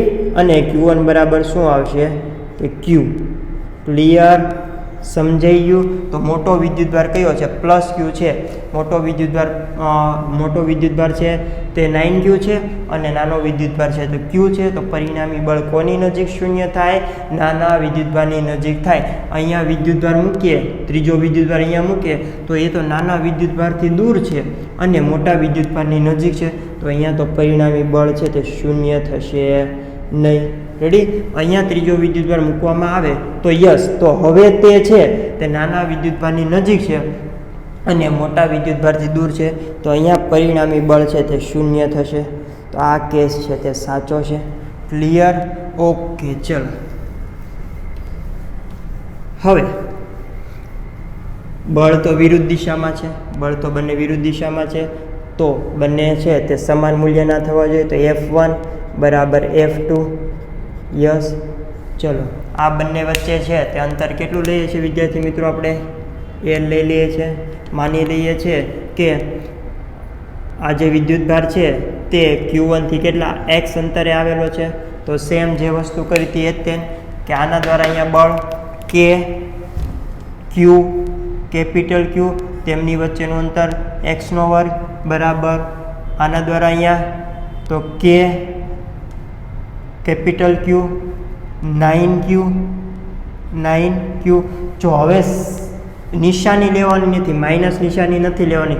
માઇનસ નિશાનીનો ઉપયોગ આપણે ક્યાં કરી લીધો, અહીંયા F1 અને F2ની દિશા મેળવવા માટે તો કરી લીધો. તો નિશાની શા માટે વપરાય છે, દિશા માટે વપરાય છે. ઓકે, આપણે ખાલી મૂલ્યને ધ્યાનમાં લેવાનું છે. x અંતર, આ બંને વચ્ચેનું અંતર પ્લસ -9Q અને કેપિટલ Q વચ્ચેનું અંતર L પ્લસ x, તો L પ્લસ x² તો ચલો L પ્લસ x² છેદમાં x², કે cancel, capital Q cancel, small q cancel, બરાબર કેટલા આવે છે 9 આવે છે. ચલો તો સેમ અગાઉ થયું હતું તે મુજબ કે બંને બાજુ વર્ગમૂળ લઈ લે તો L/x છેદમાં x બરાબર +4 - 3. તો પહેલી કન્ડિશન કે L પ્લસ x છેદમાં x બરાબર 3 અને L પ્લસ x છેદમાં x બરાબર -3. તો જુઓ તો L પ્લસ x બરાબર 3x માટે x બરાબર કેટલા આવશે L/2. યસ, ધનમાં આવે છે, જવાબ સાચો છે. L પ્લસ x બરાબર -3x માટે L બરાબર 1 -4x માટે x બરાબર કેટલા આવે છે -L/4. તો આ તો જવાબ શક્ય નથી. તો જવાબ કયો સાચો છે, x બરાબર L/2. તો અંતર ક્યાંથી આવેલું છે, x અંતર આપણે ક્યાંથી માપીએ છીએ, પ્લસ Q વિદ્યુતભારથી. પ્લસ Q વિદ્યુતભાર છે તેને શું કહીએ છીએ, Q1 કહીએ છીએ, અને આને શું કહીએ છીએ Q2. Q1 મતલબ કે નાનો વિદ્યુતભાર, અને Q2 મતલબ કે મોટો વિદ્યુતભાર. રેડી. તો નાના વિદ્યુતભારથી કેટલા અંતરે, x અંતરે. તો આ જે અંતર મળેલું છે તે ક્યાંથી મળેલું છે આપણને, પ્લસ Q થી, અથવા તો કહી શકીએ કે નાના વિદ્યુતભારથી. તો આપણે +9Q થી મેળવવું હોય તો +9Q થી તો ખબર છે કે L પ્લસ x, તો L પ્લસ L/2 તો 3L/2 પ્લસ 9Q થી. તો આને બીજી ભાષામાં શું કહી શકીએ આપણે, +9Q થી તો કહી શકીએ કે મોટા વિદ્યુતભારથી. યસ. હવે આપણે શોર્ટકટ સૂત્ર લઈ લઈએ. શું લઈ લઈએ, શોર્ટકટ સૂત્ર લઈ લઈએ છીએ. ક્લિયર કે ચલો શોર્ટકટ સૂત્ર માટે શું કર્યું તો અગાઉ જે કર્યું હતું તે મુજબ જ તે કે આ બંને વસ્તુ છે તે સરખી થવી જોઈએ, બંને વસ્તુ છે તે સરખી થવી જોઈએ. તો આને Q1 લઈ લેતા હતા, આને Q2 લઈ લેતા હતા. યસ, તો કે કેપિટલ Q અને Q1 છેદમાં x નો વર્ગ. યસ, બરાબર કે કેપિટલ Q, કે કેપિટલ Q અને 9Q બરાબર શું લઈએ છીએ? 9Q બરાબર Q2 લઈએ છીએ. તો Q2 છેદમાં અંતર કેટલું આવે છે? L/x નો વર્ગ, L પ્લસ x નો વર્ગ. ઓકે, કે કેન્સલ, કેપિટલ Q કેન્સલ. તો L પ્લસ x નો વર્ગ છેદમાં x નો વર્ગ બરાબર Q2 બાય Q1 માટે વર્ગમૂળ કાઢી નાખીએ તો L/x છેદમાં x બરાબર વર્ગમૂળમાં Q1 વર્ગમૂળમાં Q2 છેદમાં વર્ગમૂળમાં Q1. તો L/x પ્લસ 1 બરાબર વર્ગમૂળમાં Q2 છેદમાં વર્ગમૂળમાં Q1. હવે 1 ને પેલી બાજુ લઈ જઈએ તો L/x બરાબર વર્ગમૂળમાં Q2 છેદમાં વર્ગમૂળમાં Q1 માઇનસ 1 લસા લઈ લઈએ તો વર્ગમૂળમાં Q2 માઇનસ વર્ગમૂળમાં Q1 છેદમાં વર્ગમૂળમાં Q1. x શોધવો છે તો x બરાબર વર્ગમૂળમાં Q1 છેદમાં વર્ગમૂળમાં Q2 માઇનસ વર્ગમૂળમાં Q1 ઇન્ટુ L. x મળી ગયો. યસ, તો આપણને આ પહેલો કેસ મળી ગયો કે x છે તે મળી જાય છે. ઓકે, તો અહીંયા જ્યાં Q1 કયો વિદ્યુતભાર છે? સેમ નાનો વિદ્યુતભાર. યસ, Q2 છે તે મોટો વિદ્યુતભાર. યસ, અને માનાંકમાં Q1 ઇઝ લેસ ધેન માનાંકમાં Q2. રેડી? માનાંકમાં ધ્યાન રાખવાનું છે. આમ જોવા જઈએ તો પ્લસ Q અને માઇનસ 9Q માંથી કયો વિદ્યુતભાર મોટો દેખાશે તમને? પ્લસ Q અને માઇનસ 9Q માંથી તમને કયો વિદ્યુતભાર મોટો દેખાશે? Plus Q. તો તમે એ મોટા વિદ્યુતભારની કિંમત કઈ મૂકો? તમે Q2 બરાબર કેટલા લ્યો? પ્લસ Q લ્યો ને. પરંતુ એ નથી જોવાનું, આપણે શું જોવાનું છે? માનાંકમાં કિંમત જોવાની છે કે પ્લસ Q, માનાંકમાં પ્લસ Q અને માનાંકમાં 9Q, એમાંથી કોણ મોટું છે? તો 9Q મોટા છે. તો Q2 બરાબર હકીકતમાં કેટલા આવશે? 9Q આવશે. ક્લિયર? ઓકે, ચલો હવે આવી જ રીતે આપણે બીજું સૂત્ર મેળવવું હોય તો ઓકે, આ છે તે હું ભૂસી નાખું છું, અહીંયા લખી નાખું છું. બીજું સૂત્ર કોની માટે? કે ક્યાંથી આપણે ફાઇન્ડ કરેલું છે? Q1 થી. આ અંતર ક્યાંથી આવેલું છે? કે Q1 થી અંતર. Q2 થી ફાઇન્ડ કરવું હોય તો Q2 થી અંતર ફાઇન્ડ કરવું હોય તો આવશે કે L માઇનસ એક્સ, L અહીંયા કેટલું આવશે કે L પ્લસ એક્સ. અહીંયા વિદ્યુતભાર હતો ને કે L પ્લસ એક્સ કરશો ને તો તમારો જવાબ આવશે કે x બરાબર વર્ગમૂળમાં Q2 ના છેદમાં વર્ગમૂળમાં Q2 માઇનસ વર્ગમૂળમાં Q1 into L. Okay, clear? સમજાઈ ગયું કે ના સમજાઈ ગયું? ઓકે, તો અહીંયા આપણે ચેક કરી શકીએ. આપણે આ જે દાખલો ગણેલો છે તે કે માઇનસ 9Q અને પ્લસ Q છે, તો મોટો વિદ્યુતભાર Q2 બરાબર 9Q આવશે. Q2 બરાબર કેટલા આવશે? 9Q આવશે. તો પહેલાં ચેક કરીએ તો x બરાબર શું આવશે? વર્ગમૂળમાં Q1 બરાબર નાનો વિદ્યુતભાર, તો Q વર્ગમૂળમાં Q છેદમાં વર્ગમૂળમાં Q2, તો મોટો વિદ્યુતભાર તો 9Q માઇનસ વર્ગમૂળમાં Q1, તો નાનો વિદ્યુતભાર ઇન્ટુ L, તો વર્ગમૂળમાં Q છેદમાં વર્ગમૂળમાં 9Q એટલે 3Q, 3 વર્ગમૂળમાં Q માઇનસ વર્ગમૂળમાં Q, તો 2 વર્ગમૂળમાં Q ઇન્ટુ L, તો L/2. તો x બરાબર કેટલા આવ્યા? L/2. ક્યાંથી? ક્યાંથી અહીંયા જે ઉપરનો વિદ્યુતભાર Q1 છે તો Q1 થી, અને Q1 કયો વિદ્યુતભાર છે? નાનો વિદ્યુતભાર છે. નાનો વિદ્યુતભાર મતલબ કે પ્લસ Q, તો પ્લસ Q થી કેટલું અંતર આવે છે? L/2. ઓકે, આ અંતર જે આવેલું છે અહીંયા જે x મળશે તે ક્યાંથી મળશે? અંશમાં જે વિદ્યુતભાર હોય ને તે અંશમાં કયો વિદ્યુતભાર છે? Q1 છે, અને Q1 કેવો? નાનો વિદ્યુતભાર છે. તો આ L/2 અંતર છે તે ક્યાંથી મળે છે? નાના વિદ્યુતભારથી મળે છે. ઓકે, ચલો પછી બીજો કેસ જોવો હોય તો અહીંયા શું આવશે કે Q2 બરાબર Q2 આવશે ને, કે Q2 બરાબર 9Q, અને નીચે તો સેમ જ રહેશે કે Q2 માઇનસ વર્ગમૂળમાં Q2 માઇનસ વર્ગમૂળમાં Q1, તો 3 વર્ગમૂળમાં Q 9Q છે, તો 3 વર્ગમૂળમાં Q માઇનસ વર્ગમૂળમાં Q, તો 3/2 ઇન્ટુ L શું આવશે? 3/2 ઇન્ટુ L, તો શું આવશે? 3/2 L. આ અંતર ક્યાંથી આવેલું છે? પ્લસ 9Q થી. પ્લસ 9Q કેવો છે વિદ્યુતભાર? મોટો વિદ્યુતભાર છે. તો આ અંતર જે આવે છે તે ક્યાંથી આવે છે? પ્લસ Q2 વિદ્યુતભારથી, અને Q2 વિદ્યુતભાર કેવો લઈએ છીએ આપણે? મોટો વિદ્યુતભાર લઈએ છીએ. સમજાઈ ગયું? ઓકે, તો આપણે અતિ પરિણામી અંતર ક્યાં શૂન્ય થશે તે માટેના દાખલાઓ. ઓકે, ચલો આપણે અહીંયા કન્ક્લુઝન લખી નાખીએ એટલે તમે વ્યવસ્થિત નોટ્સ બનાવી શકો. કે પહેલાં તો આ છે પરિણામી લાગતું બળ ક્યારે શૂન્ય હતું? કેસ 1 સજાતીય વિદ્યુતભાર. અહીંયા આપણે કેનો લીધો તો શરૂઆતનો ધન અને ધન, ઋણ અને ઋણ માટે પણ આ જ લાગુ પડશે. ઓકે, ચલો તો ધન અને ધન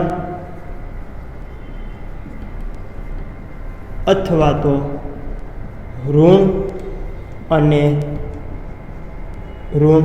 ઓકે, તો એમાં પહેલું કે નાના વિદ્યુતભારથી અંતર, નાના વિદ્યુતભાર Q1 થી અંતર શોધવું હોય તો x બરાબર વર્ગમૂળમાં Q1 છેદમાં વર્ગમૂળમાં Q1 પ્લસ વર્ગમૂળમાં Q2 ઇન્ટુ L.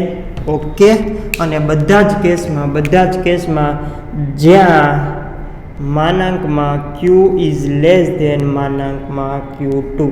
ઓકે, તો આ શું કહેવા માગે છે? Q1 છે તે નાનો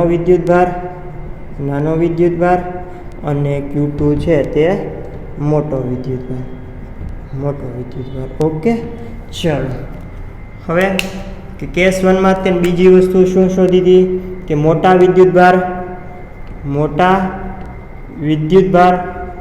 Q2 થી અંતર જેને શું કહેશું? x બરાબર વર્ગમૂળમાં ક્યાંથી શોધવાનું છે? Q2 થી, તો અંશમાં Q2 રાખવાનો અને છેદમાં વર્ગમૂળમાં Q1 પ્લસ વર્ગમૂળમાં Q2 into L. Same condition તો બધા માટે સરખી જ છે. યસ, કેસ 2માં શું હતું? વિજાતીય વિદ્યુતભાર માટે મતલબ કે ધન અને ઋણ અને ધન, એ તો બંને એક જ કહેવાય ને. ઓકે, ચલો તો સજાતીય વિદ્યુતભાર એમાં પહેલું કે નાના વિદ્યુતભાર Q1 થી અંતર કેટલું આવતું હતું? x બરાબર ક્યાંથી શોધવાનું છે? Q1 થી, તો વર્ગમૂળમાં Q1 છેદમાં વર્ગમૂળમાં Q2 માઇનસ Q1. સિમ્પલ જ છે ને, વચ્ચે શું આવશે? માઇનસ આવશે. શું આવશે? માઇનસ. અને પહેલાં મોટો વિદ્યુતભાર જ લેવો પડે ને તો જ અંશ કેવો આવે? છેદ કેવો આવશે? ધન આવશે. ઓકે, અને ઇન્ટુ શું આવશે? L. પછી બીજું કે મોટા વિદ્યુતભાર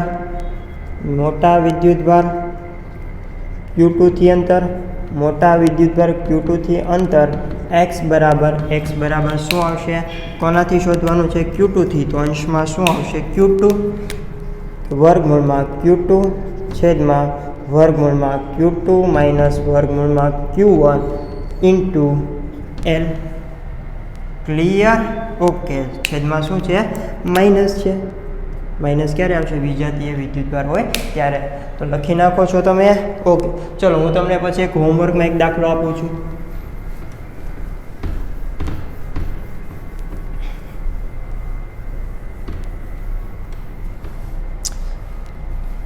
એક્ઝામ્પલ હોમવર્કમાં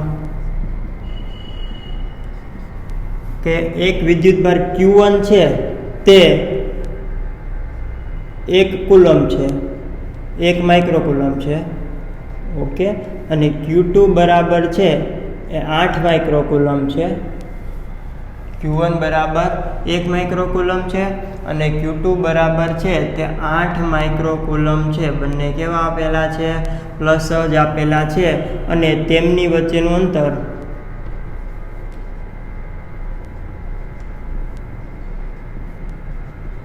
એક જ મિનિટ, તેમની વચ્ચેનું અંતર છે તે 2√2 1 +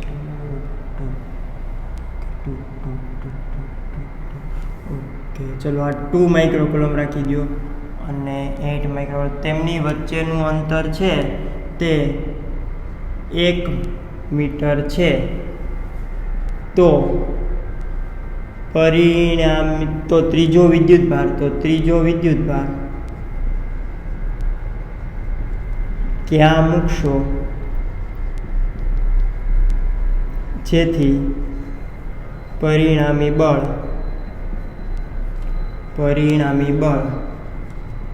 શૂન્ય થાય. ઓકે, તો જાતે ગણવાનો છે આ. તો અહીંયા આપણે લેક્ચર કરીએ છીએ સમાપ્ત. ત્યાં સુધી તૈયારી ચાલુ રાખો. અને હા, જો તમને અમારો કન્ટેન્ટ પસંદ આવતો હોય તો તમે અમારી ચેનલ છે તેને સબસ્ક્રાઈબ કરી શકો છો. અને કોઈક મહાન વ્યક્તિએ કીધેલું છે કે જ્ઞાન વહેંચવાથી વધે છે. તો તમારા જ્ઞાનમાં વધારો કરવો હોય તો આ નોલેજ છે તે તમારા મિત્રોને શેર કરી શકો છો, વહેંચી શકો છો. ઓકે, તો ત્યાં સુધી તૈયારી ચાલુ રાખો. લગે રહો Munnabhai. All the very best અને મળીએ નેક્સ્ટ લેક્ચરમાં.